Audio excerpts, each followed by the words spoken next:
समय समय पर हमारी पृथ्वी पर ऐसी घटनाएं होती है जो समस्त लोगों को झंझोट कर रख देती है। इनमें से कुछ प्राकृतिक तो कुछ अप्राकृतिक अर्थात स्वयं मानव के कारण घटित होती है।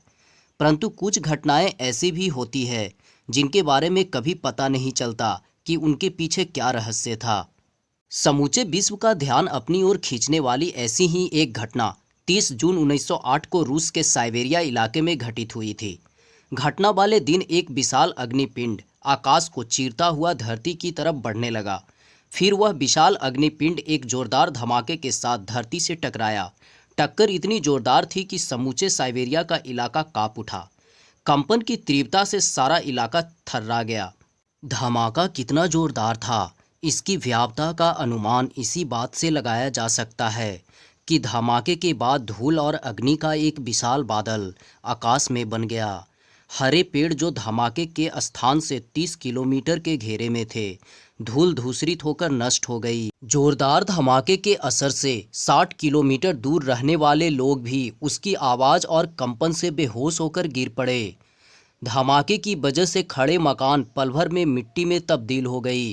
बाद में जब धमाके स्थल का जायजा लेने के लिए वैज्ञानिक वहां पहुंचे तो उनकी उम्मीदों के अनुसार उन्हें वहां एक विशाल गड्ढा मिलने का विश्वास था। उनकी इस उम्मीद का कारण था उनका विश्वास कि हो ना हो वहां जरूर कोई विशाल उल्कापिंड धरती से टकराया था। ऐसा होने की दशा में ये जरूरी था कि धमाके स्थल पर एक विशाल गड्ढा हो। परंतु घटना स्थल पर पहुंचे वैज्ञानिक उस समय स्तब्ध रह गए जब उन्होंने वहां ऐसा कुछ नहीं पाया। आश्चर्य की बात तो यह थी कि घटना स्थल के बीचों बीच कई स्थानों पर जंगल सुरक्षित था और वहां अब भी पेड़ खड़े थे।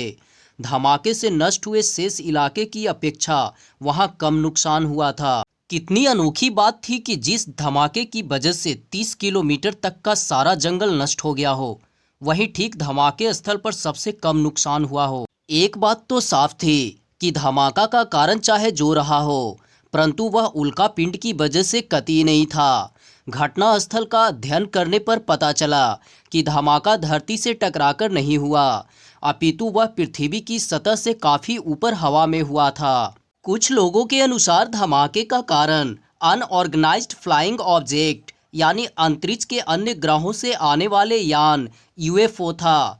एक ऐसी उड़न तस्तरी जो शायद आणविक शक्ति से संचालित थे और किसी कारण से उसमें विस्फोट हो गया हो। कई लोग जो यूएफओ से संबंधित अध्ययन में लगे हुए हैं इस तथ्य को ही वास्तविकता मानते हैं। उनके इस तथ्य को कई वैज्ञानिकों ने भी बिना किसी हील हुज्जत के स्वीकार कर लिया। हालांकि आज भी कई वैज्ञानिक इस बात को मानने से इनकार करते हैं, परंतु वे भी धमाके के कारण का कोई भी स्पष्टीकरण नहीं दे पाए हैं। कुछ लोगों का ऐसा मानना था कि वहां की स्पेशल मिलिट्री फोर्स ने गुप्त रूप से किसी भयानक विस्फोटक हथियार का प्रशिक्षण किया होगा, लेकिन इंटेलिजेंस के अनुसार वहां के मिलिट्री फोर्स ने इस तरह के किसी भी घटना को अंजाम नहीं दिया था। साइबेरिया में उस दिन क्या हुआ था यह आज भी एक रहस्य है, पर जो बात सबसे अच्छी थी वह यह कि वो धमाका सुदूर जंगल में हुआ था, ना कि किसी शहर के बीचों बीच।